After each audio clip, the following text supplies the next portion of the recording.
فَبِأَيِّ آلَاءِ رَبِّكُمَا تُكَذِّبَانِ۔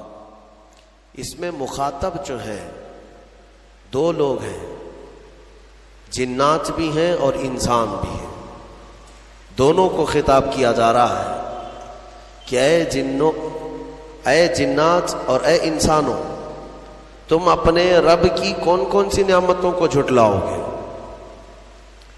اس آیت کو 30 سے زیادہ مرتبہ دہرایا گیا سورہ رحمان میں۔ میرے عزیز، میرے آقا صلی اللہ تعالی علیہ وسلم ارشاد فرماتے ہیں اپنے صحابہ سے کہ میں نے یہ سورہ جنات کے سامنے تلاوت کی تو وہ سن کر کے تم سے بہتر جواب دیتے تھے، یعنی رو پڑتے تھے اور ہر آیت پر یہ کہتے کہ اے اللہ ہم تیری کسی نعمت کو نہیں جھٹلاتے، ناشکری نہیں کرتے۔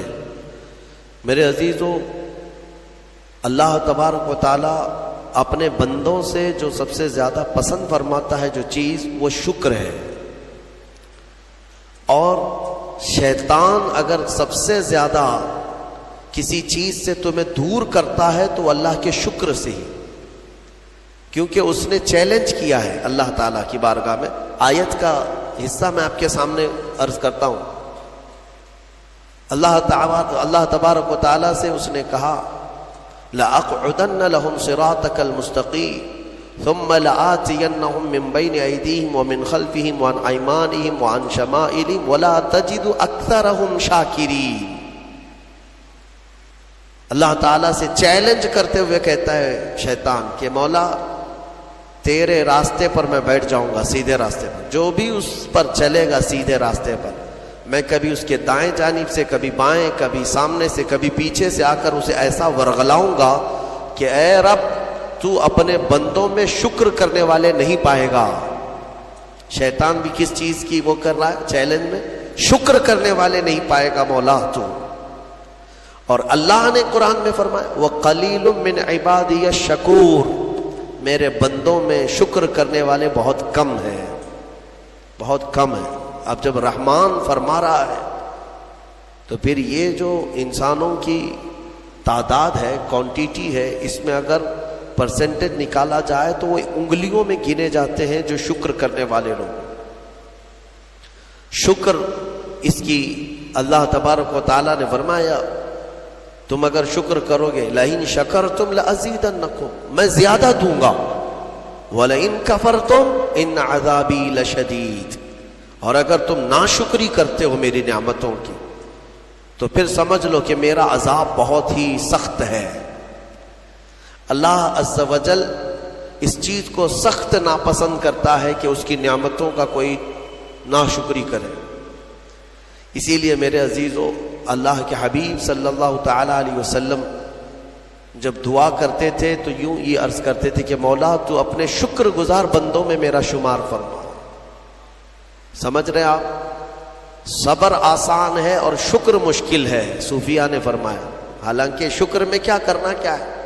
صبر دیکھا جائے تو کٹھن ہوتا ہے، برداشت کرنا ہوتا ہے، مصیبت آئی خاموش رہنا ہے، کسی چیز کی کمی ہو گئی خاموش رہنا ہے، یہی تو صبر ہے۔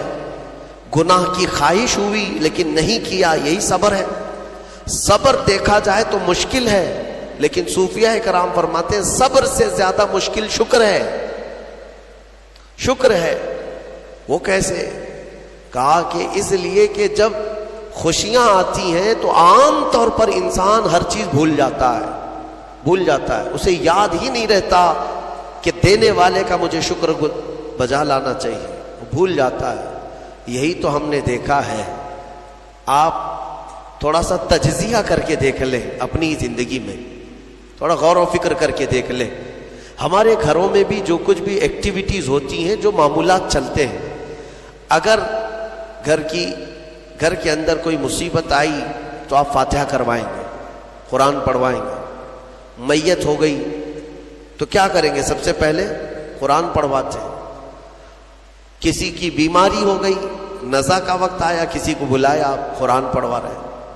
بہت سخت بیمار ہے، پانی پڑھ کر کے پھکوا رہے۔ یہ ساری مصیبتوں کے وقت آپ قرآن یا عبادت کی طرف جا رہے ہیں، سجدہ کر رہے ہیں، لیکن کبھی شادی ہو رہی ہے گھر میں، بچے کا عقیقہ ہو رہا ہے، ولیمہ ہے، منگنی ہے، ان سب مواقع پر جو خوشیوں کے ہیں کب قرآن خوانی ہوتی ہے؟ کب قرآن پڑھا جاتا ہے؟ کیا رب ذوالجلال کی بارگاہ میں پہلے سے کوئی شکرانے کی محفل ہوتی ہے؟ بہت کم دیکھا گیا۔ موت پر، غم پر، بیماری پر دعائیں مانگی تو ضرور جاتی ہیں، قرآن پڑھا تو جاتا ہے، لیکن خوشیوں کے موقع پر بندہ بھول جاتا ہے۔ اسی لیے صوفیاء اکرام نے فرمایا شکر جو ہے یہ مشکل ہے، اور منافق شکر نہیں کر سکتا۔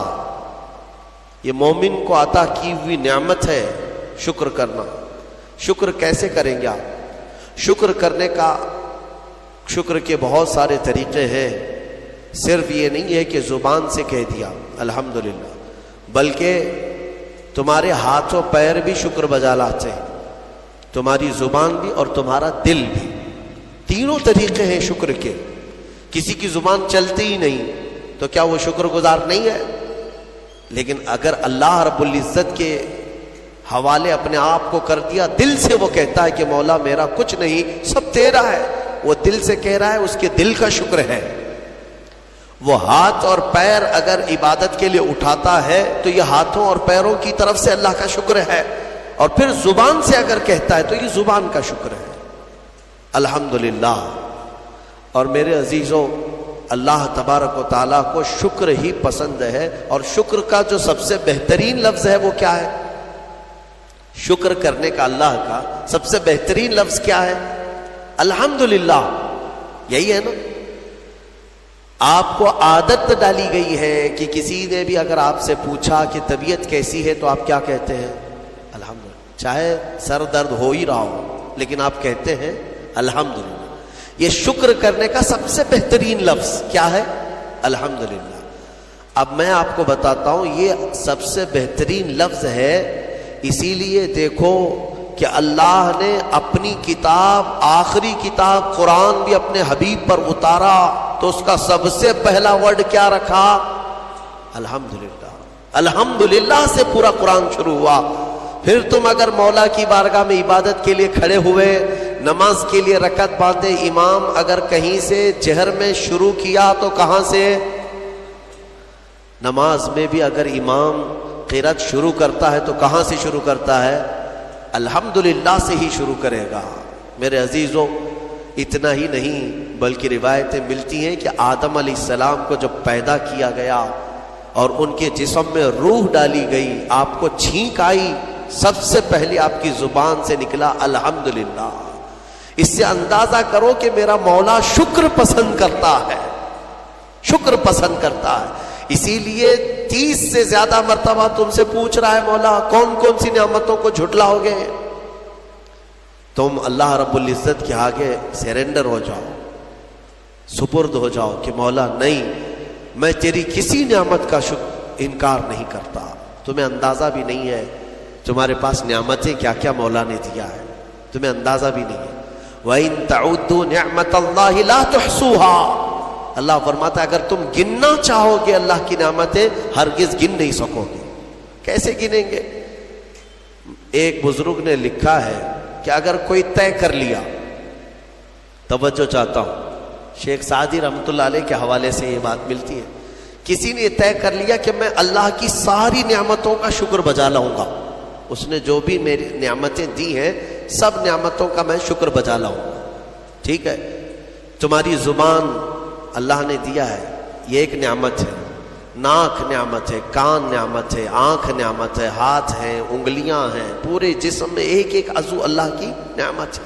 پھر پلس اس کے علاوہ جینے کے لیے جو یہاں پر گھر دیا یہ نعمت ہے، زمین پر چلنے کی طاقت دی یہ نعمت ہے، اور سونے کے لیے ہمیں بستر دیا، پہننے کے لیے کپڑے دیا یہ نعمت ہے، رشتہ دار دیا یہ نعمت ہے، اولاد دیا یہ نعمت ہے، ماں باپ دیا یہ نعمت ہے، اچھے دوست دیا یہ نعمت ہے، اسلام دیا یہ نعمت ہے، ایمان پر رکھا یہ نعمت ہے، اپنے آخری نبی کی امت میں پیدا کی یہ نعمت ہے۔ یہ ہزاروں نعمتیں ہیں، لیکن اگر تم چلو طے کر لیتے ہو کہ میں اللہ کی ساری نعمتوں کا ایک یہ بات دیگرے شکر بجا لاؤں گا. اے اللہ تو نے مجھے زبان دی الحمدللہ، تو نے مجھے ناک دی الحمدللہ. سب نعمتوں کا شکر کرنے کا اگر کسی نے ارادہ کر لیا تو شیخ سعدی فرماتے ہیں تو پہلے وہ بیٹھ جائے. اس کو اللہ نے جو سانسیں دی ہیں نا، یہ سب سے بڑی نعمت ہے. ایک سانس اندر جاتی ہے یہ نعمت، سانس باہر نکلتی ہے یہ نعمت. اگر تم نے سانس لے لیا نکلی نہیں باہر تو ختم ہو گئی تمہاری زندگی. اور سانس نکلی اندر لے نہیں پا رہے ہو، یہاں پر بھی زندگی ختم. سانس لینا ایک نعمت، سانس باہر چھوڑنا یہ ایک نعمت. شیخ سعدی فرماتے ہیں اور ہر سانس نہیں ہوتی ہے، پرانی سانس نہیں آئے گی. پھر ہر سانس نہیں ہے تو ہر سانس کے بدلے ہی تم اگر الحمدللہ کہتے رہ جاؤ گے تو زندگی گزر جائے گی سانسوں کے شکر پر، باقی نعمتیں ویسی ہی رہ جائیں گی. صرف سانسوں کے شکر پر تو زندگی گزر جائے گی. میرے عزیزوں، اندازہ بھی نہیں کر سکتے کہ اللہ نے کون کون سی نعمتوں سے نوازا ہے. تمہیں پتہ ہے، میں ایک مرتبہ اس چیز کو بھی پڑھا تھا کہ اگر تمہیں سانس خرید کر کے لینا پڑ جائے، ہاسپٹل میں جا کر کے دیکھو آکسیجن کا ایک سلنڈر جو کبھی مریضوں کو لگایا جاتا ہے کتنی قیمت کا ہوتا ہے. دن بھر میں وہ کتنے سلنڈر سانس کھینچتا ہے. اس اعتبار سے اگر تمہاری زندگی 60 سال کی ہوئی اور 60 سال تمہیں آکسیجن خرید کر کے لینا پڑا تو تقریباً اس کی قیمت جو ہے کئی 100 کروڑ میں چلی جاتی. ایک اندازے کے مطابق 50 سے 60 کروڑ کا آکسیجن تمہیں لگ جاتا ہے. تو کیا یہ ہر آدمی کیپیبل ہے اپنی سانسوں کو پیسے سے خرید سکے گا؟ اور رب ذوالجلال نے تمہارے لیے اتنی آسانیاں کی ہیں کہ سانس ایسا نہیں ہے کہ فلاں شہر میں ملتی ہے جا کر کے لائیں اور پھر کھینچیں. تم جہاں ہو تمہاری ناک کے قریب ہوائیں کیا ہے. اس رب قدیر نے اتنی بڑی نعمتوں سے تمہیں نوازا، تمہیں اندازہ بھی نہیں ہے. اور اسی لیے رب تعالیٰ فرماتا ہے فَبِأَيِّ آلَاءِ رَبِّكُمَا تُكَذِّبَانِ، تم میری کون کون سی نعمتوں کو جھٹلاؤ گے. حاتم اصم ایک بزرگ ہے، حضرت حاتم خلیفہ ہارون رشید کے زمانے کے. خلیفہ ہارون رشید کے زمانے میں بادشاہ نے ایک مرتبہ ان کو طلب کیا اور پوچھا کہ کچھ نصیحت کیجیے آپ مجھے. وہ اکثر بڑے بڑے علماء کو دربار میں بلاتا اور نصیحت حاصل کرتا. حضرت حاتم اصم رضی اللہ تعالیٰ عنہ نے بادشاہ سے ایک سوال کیا کہ ہارون، اگر تمہارے ساتھ ایسا ہو جائے زندگی میں چل رہا اور پیاس کی شدت ایسی ہے کہ تم بلک رہے ہو، اگر تم کو کوئی ایک گلاس پانی دینا چاہے اور وہ پیسوں میں دینا چاہے اور اس آدمی کے علاوہ کسی کے پاس پانی نہیں ہے، تم ایسی جگہ پر پہنچ گئے ہو جنگل میں یا صحرا میں، تو تم اس کو کتنے پیسے دے کر خرید سکتے ہو؟ ایک گلاس پانی وہ بہت بڑی قیمت لگا رہا ہے، تم کو اگر بہت شدت کی ضرورت ہے تو تم کتنا مال دے کر کے خریدو گے؟ خلیفہ ہارون رشید نے کہا میں اپنی آدھی سلطنت بھی دینے کو تیار ہو جاؤں گا ایک گلاس پانی، کیونکہ ضرورت ہے انسان کی، جان بچانا ہے. تو حاتم اصم نے کہا ٹھیک ہے، تمہیں پانی تو مل گیا. کبھی ایسا ہوا تمہاری زندگی میں تم نے پانی تو پی لیا، پیٹ بھر کر پی لیا، پیٹ بھر کر کے، لیکن پانی اب نکلتا نہیں ہے، باہر نہیں نکلتا پانی، کوئی صورت ہی نہیں ہے کہ تمہارا پانی باہر آئے، پیشاب بند ہو چکا. کوئی ایک حکیم ایسا ہے جو تم سے یہ کہے کہ میں تیرے پیٹ کا پانی باہر نکال دوں گا تو تو اسے کتنی قیمت دے گا؟ ہارون رشید نے کہا اس کو بھی میں اپنی آدھی سلطنت دے دوں گا، میرا پانی نکال دے. تو حضرت حاتم اصم نے فرمایا ہارون، تیری پوری سلطنت کی قیمت ایک گلاس پانی کے برابر ہے. اگر نہ ملے تو آدھی سلطنت اور مل جائے نکالنے کے لیے آدھی سلطنت، تو سوچ وہ رب ذوالجلال بغیر کسی قیمت کے روز تجھے پلاتا بھی ہے اور روز تیرے سے نکالتا بھی ہے. کتنی بڑی نعمت ہے تیرے لیے. میرے عزیزوں، میں آپ کو ایک چیز بتاتا ہوں، میرے آقا صلی اللہ تعالی علیہ وسلم نے اپنی امت کو سب سے زیادہ اگر دعائیں سکھائی ہیں تو وہ شکر کی دعائیں، شکر کی دعائیں تلاش کر لینا. یہ میرے مطالعے کے اعتبار سے میں آپ کو بتا رہا ہوں. آپ روزمرہ کی زندگی میں، روزمرہ کی زندگی میں جو چیز بھی کرتے ہیں اس میں اللہ کا شکر ہے. میرے آقا نے سکھایا. آپ کھانا کھانے کے لیے بیٹھ رہے ہیں، بسم اللہ پڑھ کر کے شروع کیے. کھانا ختم ہونے کے بعد میرے آقا نے سکھایا ہے الحمدللہ الذی اطعمنا وسقانا وکفانا وجعلنا من المسلمین. کیا ہے؟ تمام تعریفیں اس اللہ کے لیے. شکر ہے اس مولا کا جس نے ہمیں کھلایا پلایا اور ہمیں ہدایت دیا اور مسلمان بنایا. کھانے کے بعد بھی میرے آقا نے یہی سکھایا. کھانے کے بعد تمہیں کرنا کیا ہے؟ یہی ہے. اچھا، اور نیند لگ رہی ہے، سونے کے وقت کہا بسم اللہ پڑھ کر کے سو جاؤ. لیکن سو کر کے اٹھتے ہو، اگر نیند کھلتی ہے تو میرے آقا فرماتے ہیں یہ پڑھو الحمدللہ الذی احیانا بعد ما اماتنا. الحمد سے ہی شروع ہے. تمام تعریفیں اس اللہ کے لیے جس نے ایک موت کے بعد مجھے دوبارہ اٹھایا ہے. ہاں، آپ کیا سمجھتے ہیں؟ نیند جو ہے موت کی بہن ہے. اگر کوئی سویا مولا چاہے تو اس کی آخری نیند ہو سکتی ہے. بہت سارے ایسے ہیں جو سوئے اور پھر اٹھ ہی نہیں سکے. نیند کی حالت ایسی ہوتی ہے کہ وہ آدھی موت کے برابر ہے، اس کو خبر نہیں ہوتی، اسی میں وہ چلا بھی جا سکتا ہے. اور پھر جب تمہیں بیدار کرتا ہے مولا تو یہ نعمت ہے، بہت بڑی نعمت ہے کہ تمہیں موت کے منہ میں لے جا کر واپس لے آیا. جب بھی تم اٹھتے ہو میرے آقا نے فرمایا شکر بجا لاؤ. شکر ہے اس اللہ کا، تمام تعریفیں اس اللہ کی. بعد ما اماتنا احیانا بعد ما اماتنا، ہمیں موت دینے کے بعد دوبارہ اٹھایا ہے. اس اللہ کا شکر ہے. سو کے اٹھو تو الحمدللہ. اتنا ہی نہیں میرے عزیز، میرے آقا صلی اللہ تعالی علیہ وسلم فرماتے کپڑا اگر پہن لیا تو بھی پڑھو الحمدللہ الذی کسانی ھذا. تمام تعریفیں اس اللہ کے لیے جس نے مجھے یہ جوڑا پہنایا. ہاں، ورنہ اگر مولا تعالیٰ نہ چاہے تو کسی جسم پر کپڑا بھی نہیں آئے گا. وہ روز تمہیں پہناتا ہے، تمہارے سطر کو چھپاتا ہے.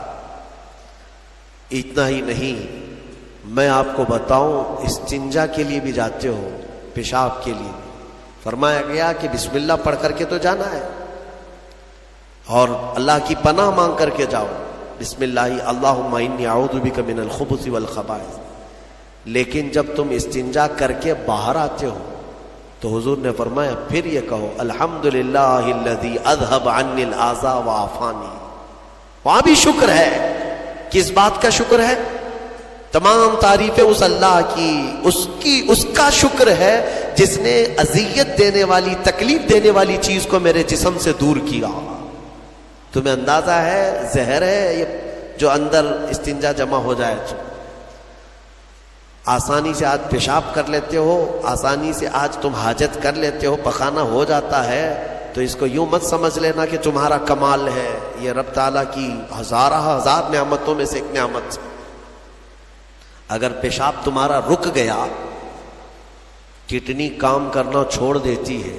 آج جاؤ ہاسپٹلوں میں دیکھو ڈائلیسس کی مشینوں پر کتنے مریض سوئے ہوئے ہیں. تمہیں پتہ ہے پیشاب اگر نہیں نکلتا تو آج کے زمانے میں نیا ایک علاج ہے. ڈاکٹرز کیا کرتے ہیں کہ پانی جو ہے یہ پیشاب پورا خون میں مل جاتا ہے اور زہر بنتا ہے جسم میں. اگر ایک دن پیشاب نہیں ہوا تو پانی تمہارا جسم میں بھر جائے گا. اسی کو کریٹینن کا لیول بڑھنا کہتے ہیں. زہر بھر جاتا ہے. اب اس کو نکالے کیسے؟ باہر آتا نہیں. ڈاکٹر اس کے لیے ڈائلیسس کی مشین اس کو لٹاتے ہیں. کیا کرتے ہیں؟ بڑی موٹی موٹی 2 سوئیاں یہاں حلق میں ڈالتے ہیں گردن کے پاس، یا پھر ہاتھ سے ایک پائپ جسم کا پورا خون نکالتا ہے اور مشین میں ڈالتا ہے، اور مشین فلٹر کرتی ہے. دوسرے پائپ سے فلٹر کیا ہوا خون اندر جاتا ہے اور جو پانی ہے وہ مشین نکال کر کے باہر ایک ڈبے میں پھینکتی رہتی ہے. میرے عزیزوں، میں نے اپنی آنکھوں سے دیکھا ہے ایک بار ڈائلیسس کرنے کے لیے 4 گھنٹے لگتے، 4 گھنٹے لگتے. اور کئی مریض ایسے ہیں جن کو ہفتے میں 3 مرتبہ یہ کرنا پڑتا ہے، اور ڈاکٹر ان کو 1 بوتل پانی دیتا ہے، لمیٹڈ پانی پینا، پورے 2 دن میں 1 لیٹر سے زیادہ پانی مت پیو. اللہ، چاہ کر کے وہ پانی نہیں پی پاتے، چمچ سے پانی پیتے ہیں، ڈھکن سے پانی پیتے ہیں کہ زیادہ ہو گیا تو جسم میں نکلنے کی جگہ نہیں ہے. خیر، یہ تو ڈاکٹرز نے پیشاب نکالنے کے طریقے تو اپنا لیے میرے عزیزوں، لیکن اگر پخانہ نہیں نکلا تو اب تک اس کے علاج بھی نہیں ملتے. کھا لیا آپ نے، اگر یہ غلاظت نہیں نکل پائی تمہارے اندر تو پورے جسم میں یہ زہر بن کر کے پھیل جائے گا، موت کا سبب بن جاتا ہے. جب ہم بیت الخلاء میں جاتے ہیں اور پیشاب پاخانہ کر کے نکلتے ہیں تو تمہیں کیا لگتا ہے میرے عزیزو؟ یہ اللہ کی ہزارہ نعمتوں میں سے ایک نعمت ہے کہ اذیت دینے والی چیز کو اس نے ہمارے جسم سے ہٹایا ہے. اسی لیے مولا فرماتا ہے فَبِأَيِّ آلَاءِ رَبِّكُمَا تُكَذِّبَانِ، تم میری کون کون سی نعمتوں کو جھٹلاؤ گے. اچھا، یہ تو نکلنے والی بات میں نے کیا نا، نکلنے والی بات. لیکن تمہیں پتا ہے تمہیں اگر کھانے کے لیے بھوک نہ لگے تو کچھ نہیں کر سکو گے. کھانے کی خواہش ہونا یہ اللہ کی نعمت ہے، بھوک لگنا یہ اللہ کی نعمت ہے. اچھا، یہ بھی میں آپ کو بتا دوں، بھوک لگتی نہیں ہے کسی کو تو یہ مصیبت ہے، کھا ہی نہیں سکتا، بغیر بھوک کے وہ اندر لے بھی نہیں سکتا لقمہ. یہ رب تبارک و تعالیٰ کی طرف سے نظام رکھا گیا ہے، وہ بھوک لگتی ہے وہ کھاتا ہے. اور ایک بات میں بتا دوں، ایک بڑی بیماری ہے دنیا کی، بھوک تو بہت لگتی ہے، آدمی کھائے جاتا ہے لیکن پیٹ بھرتا نہیں، سیرابی نہیں ہوتی، شکم سیر نہیں ہوتا. یہ بیماری ہے ہیضے کی بیماری. اس بیماری میں حجاج بن یوسف مر گیا. ہاں، بڑا گورنر تھا. جانتے ہیں بھوک اتنی لگتی تھی اس کو کہ ایک مرتبہ ایک گائے پوری ذبح کر کے بھون کر کے اس کو کھلائی گئی، پیٹ نہیں بھرا، خواہش ابھی بھی باقی ہے، بھوک ابھی بھی ہے، اور کچھ کھلا دو، اور کچھ کھلا دو. اس کو پھر انڈے کھلائے گئے، مرغیاں کھلائی گئی، اتنا کھلایا گیا کہ پیٹ پھٹ گیا، پیٹ پھٹ گیا اور زہریلا ہو گیا.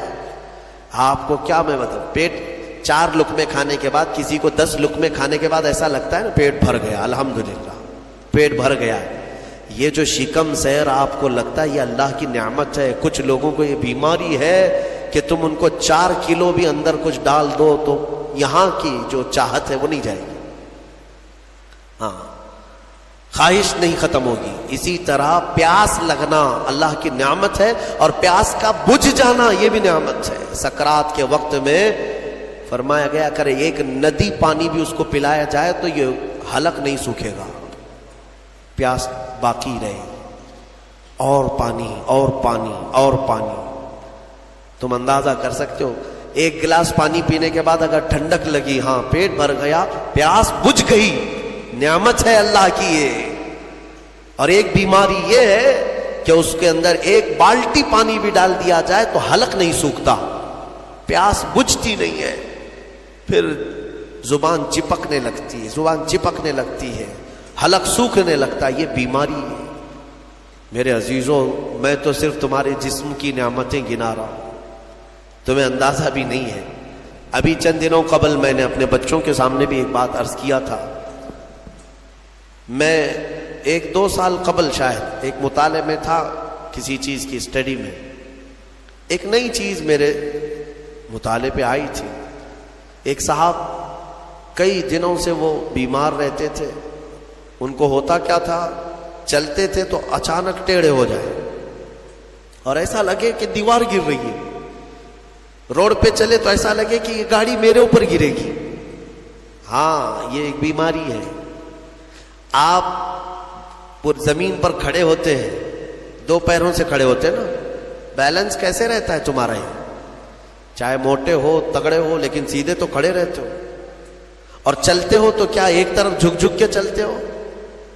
کبھی ادھر کبھی ادھر نہیں. ہوائیں چاہے جتنی بھی آئیں آپ سیدھے چلتے ہیں. یہ کون ہے جو تمہارے بیلنس کو مینٹین کیا ہوا ہے؟ صرف 2 ٹانگوں پر تمہارے پورے وزن کو کس نے قائم رکھا ہے؟ اگر تجربہ کرنا ہے تو مٹی کا ایک پتلا اس طرح سے چلا کر کے دکھاؤ, 2 ٹانگوں پر چلا کر کے دکھاؤ, بیلنس کون رکھے گا؟ ارے پتلے بھی اگر بنا کر کے کھڑا کرتے ہیں کہیں اسٹیچو تو انہیں گاڑ دیتے ہیں, کھڑا نہیں کر پائیں گے. اتنا تمہاری ہی وزن کے بارے 80 کلو کا ایک پتلا بناؤ مٹی کا اور اس کو صرف پیروں پہ کھڑا کر کے دکھاؤ, نہیں کھڑا ہوگا, ہوا آئے گی گر جائے گا. تمہیں ہوا کیوں نہیں گراتی؟ کون ہے جو تمہیں برقرار رکھا ہوا ہے؟ آپ کو میں بتاؤں تو حیرت ہوگی آپ کہ کون سی چیز مینٹین کرتی ہے. پتا ہے آپ کو کون سی چیز تمہارے جسم کے اندر؟ نہ تمہارے ہاتھ نہ تمہارے پیر. اللہ اکبر, اللہ کی نعمتوں پر قربان جاؤ. ایک صاحب انہوں نے مجھ سے ملاقات کی تھی اور اپنی بیماری یہ بتائی تھی کہ ایسا لگتا ہے, تعویذ بھی کرائے, دعا بھی کرائے, وظیفے بھی کروائے, بہت ساری. ایک ماہر دانشور تھے, انہوں نے مجھ سے یہ کہا کہ مولانا مسئلہ یہ ہے کہ ہمارے دونوں کانوں کے بیچ میں ایک چھوٹا سا پارا, ایک قطرہ ہوتا ہے پارے کا, لکوڈ پارا. دیکھیں آپ بی پی چیک کرنے کے وقت جو چڑھتا اترتا ہے مشینوں پہ, اس طرح کا ایک ہلکا سا ایک لکوڈ قطرہ ہمارے دونوں کانوں کے برابر بیچوں بیچ ہوتا ہے, اور وہ قطرہ ہے جو پورے بیلنس کو مینٹین کرتا ہے. وہ ایک قطرہ ہے, اگر اس قطرے کے اندر ذرا برابر بھی ادھر ادھر ہوا, وہ ایک طرف ہو گیا تو آدمی یوں چلنے لگ جائے گا. اگر وہ اس طرف ہو گیا قطرہ تو پھر آدمی اس طرف جھک جائے گا. اور یہ جلدی ہوتا نہیں ہے, وہ اتنا مضبوطی کے ساتھ پورے انسانوں کے جسموں کو سنبھالے رکھتا ہے. میرے عزیزوں, پھر میں یہ پوچھتا ہوں فَبِأَيِّ آلَاءِ رَبِّكُمَا تُكَذِّبَانِ, تم اپنے رب کی کون کون سی نعمتوں کو جھٹلاؤ گے؟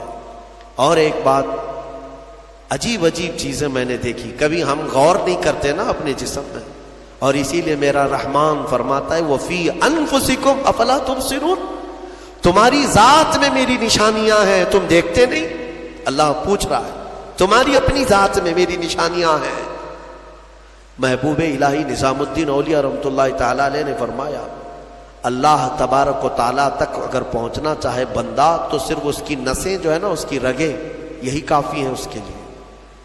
ہاں میرے عزیزوں, آج بھی ڈاکٹر سے کہتے ہیں کہ تمہارے جسم کے اندر کی نسیں اگر کھول کر کے پھیلا دی جائیں تو 10,000 کلومیٹر تک پھیل جائیں گے,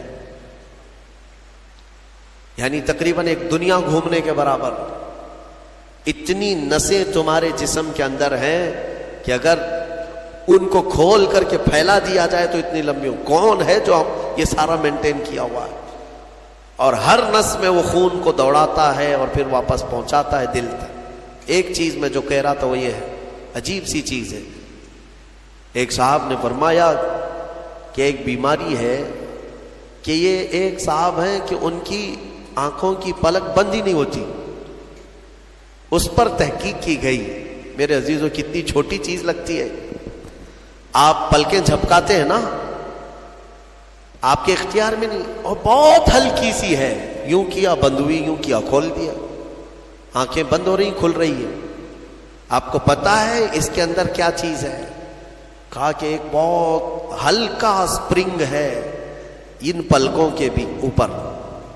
باقی سب جگہ اس طرح اپنے آپ نہیں ہوتے ہیں کہ خود سے جو ہے بند ہو رہی ہو کھل رہی ہو. کان کیا اس طرح کرتا ہے ہمارا؟ اٹھ گیا اپنے آپ, بیٹھ گیا اپنے آپ.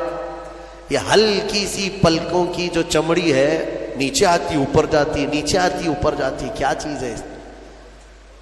تو ایک صاحب نے ہمیں بتایا کہ بہت ہلکا سپرنگ ہوتا ہے. اگر وہ سپرنگ ختم ہوا کسی کا تو بلڈوزر سے بھی کھینچ کر کے بند نہیں کر سکو گے.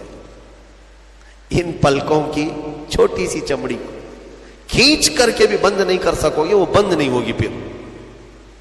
اسی لیے مردوں کو دیکھو, اگر کسی کی آنکھیں بند نہیں کیا آپ نے موت کے بعد، وہ کھلی رہ گئی، تو پھر آپ گھنٹوں کھینچ کھینچ کے اس کی آنکھ بند کرو، بند نہیں ہوگی، نہیں ہوگی، کیونکہ موت کے بعد یہ سارا حصہ ختم ہو گیا۔ اور مرے ہوئے آدمی کو آنکھیں بند ہے اس کی، آپ نے بند کیا، پھر اس کے 1-2 گھنٹے کے بعد اس کی پلکیں اٹھا کر کے دکھا دو، کھول کر کے دکھا دو اس کی آنکھیں، سارے لوگ مل کر کے بھی اس کی آنکھوں کی پلکوں کو کھول نہیں سکے۔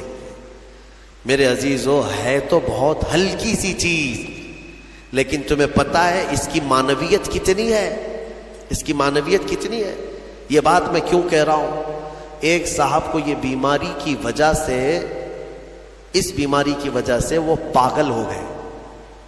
کیا بیماری تھی کہ پلک جھپک نہیں رہی ہے، بند نہیں ہو رہی ہے، اور بند نہیں ہو رہی ہے تو نیند نہیں آتی۔ جیسے نیند آئے گی تو آنکھوں کا آٹومیٹک بند ہونا ہے، اور آنکھ بند نہیں ہو رہی تو سوئے گا کیسے؟ اور نس ہونے کی وجہ سے وہ مینٹلی ختم ہو گیا، پاگل ہو گیا، اور اب تو شاید مر بھی گیا ہوگا۔ یہ کافی 2-3 سال پہلے کی بات میں، ہم اندازہ بھی نہیں کرتے کہ اتنی چھوٹی چھوٹی چیزیں۔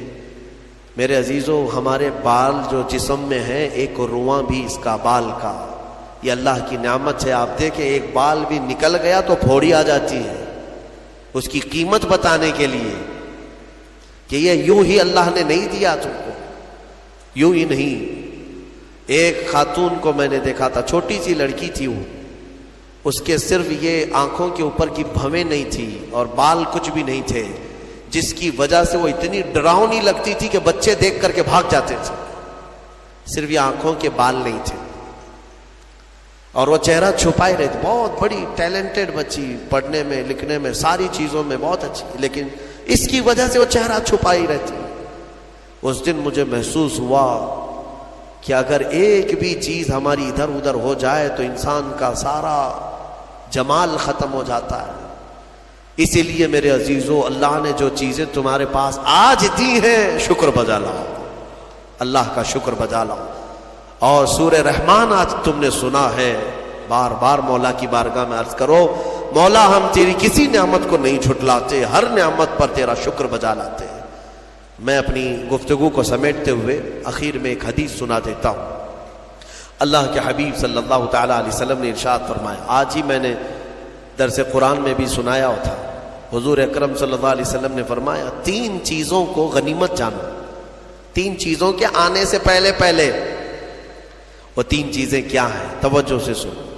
میرے آقا فرماتے ہیں، جوانی ہے تو غنیمت جانو بڑھاپا آنے سے پہلے، جوانی کو غنیمت جانو بڑھاپا آنے سے پہلے، اس لیے کہ بڑھاپے میں جو کچھ ہوتا ہے وہ پھر وہ بوڑھوں کو معلوم ہے، ساری چیزیں ایک کے بعد دیگرے رخصت ہونے لگ جاتی ہیں، وہ طاقت نہیں، وہ قوت نہیں۔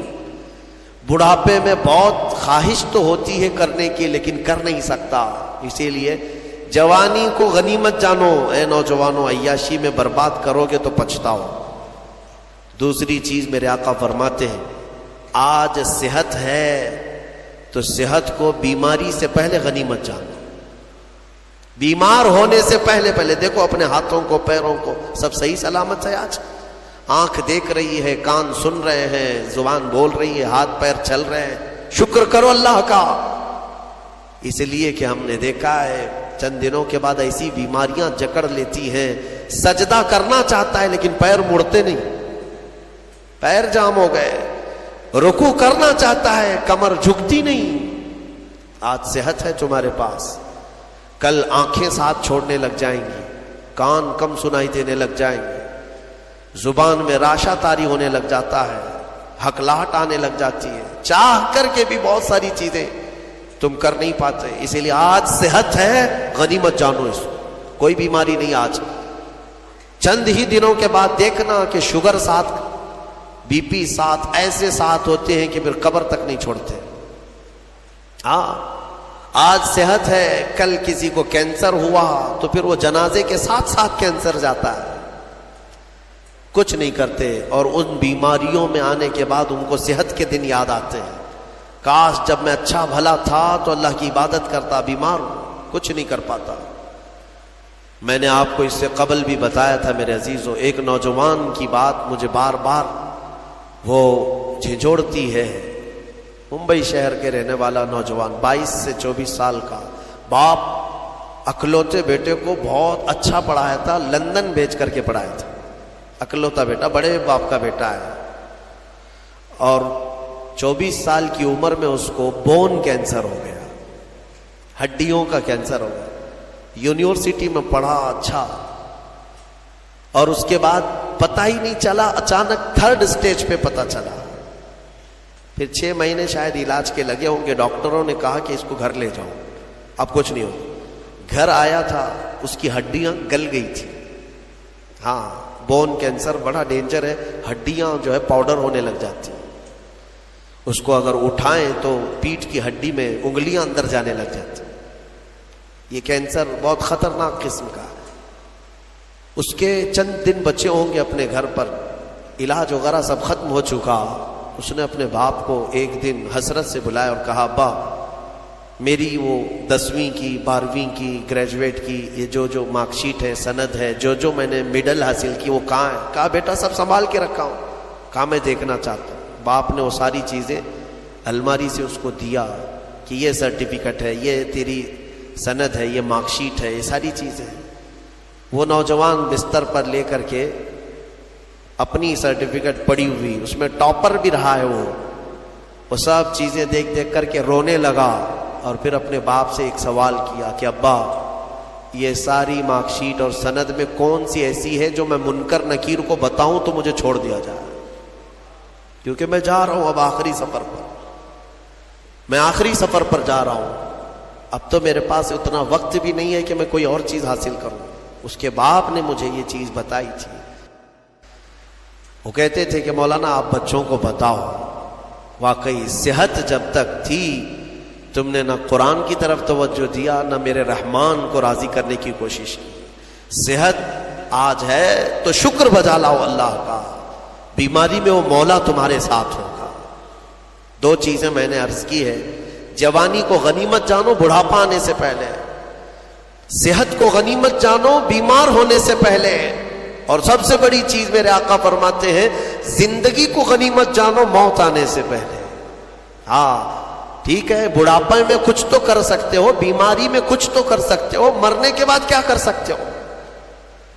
تو اس لیے آج زندہ ہیں، اسی کو غنیمت جانو کہ اللہ ابھی تو ملک الموت نہیں آیا، ابھی تمہارے پاس ٹائم باقی ہے، سانسیں چل رہی، وقت باقی، صحت بھی ہے، جوانی بھی ہے، زندگی بھی ہے، تو سب ہے تمہارے پاس۔ پھر اللہ کی ناشکری کرنا میرے عزیزوں یہ سب سے بڑا گناہ ہے۔ اسی لیے میرے آقا صلی اللہ علیہ وسلم نے فرمایا معراج کی رات میں نے جہنم میں سب سے زیادہ عورتوں کو دیکھا۔ حضور سے پوچھا عورتوں نے کہ کس وجہ سے؟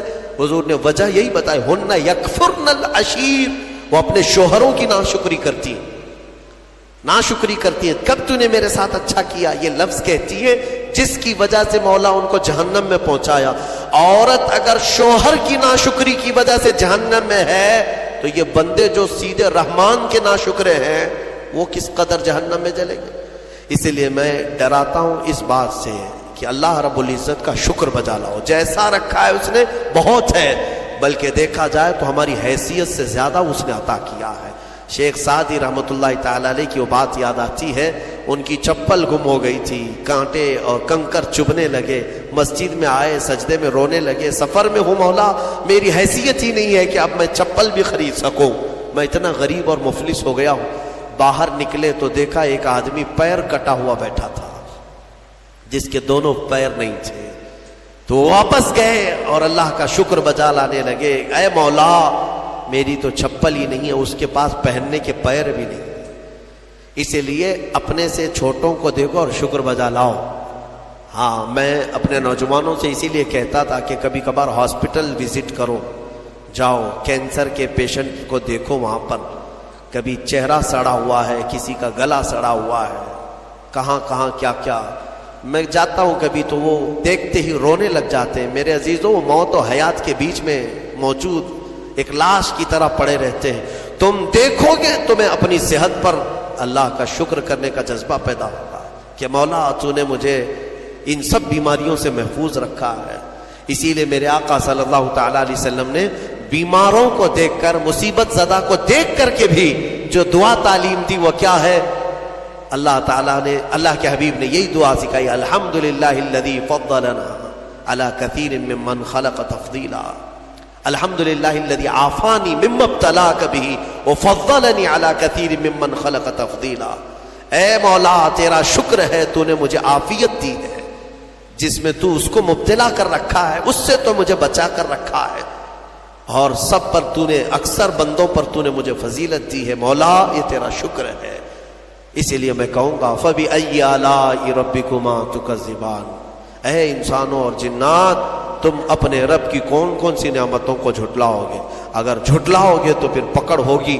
مولا کریم کی بارگاہ میں عرض کرو، مولا ہماری ہر سانس کے بدلے تیرا کروڑ کروڑ شکر و احسان ہے، اور سب سے بڑا تیرا انعام اور تیرا شکر یہ ہے کہ مولا ہمیں لائق نہ ہونے کے باوجود تو نے اپنے محبوب کی امت میں ہمیں پیدا کیا ہے، ایمان دیا، اسلام دیا، اور مولا تیرے دربار میں اتنی التجا ہے کہ اے کریم خدا ہماری آخری سانس بھی تو ہمیں ایمان پہ عطا فرما، تیرے حبیب کے قدموں میں موت عطا فرما، اور جب اٹھائے جائیں تو شکر گزار بندوں میں ہمارا حشر فرما۔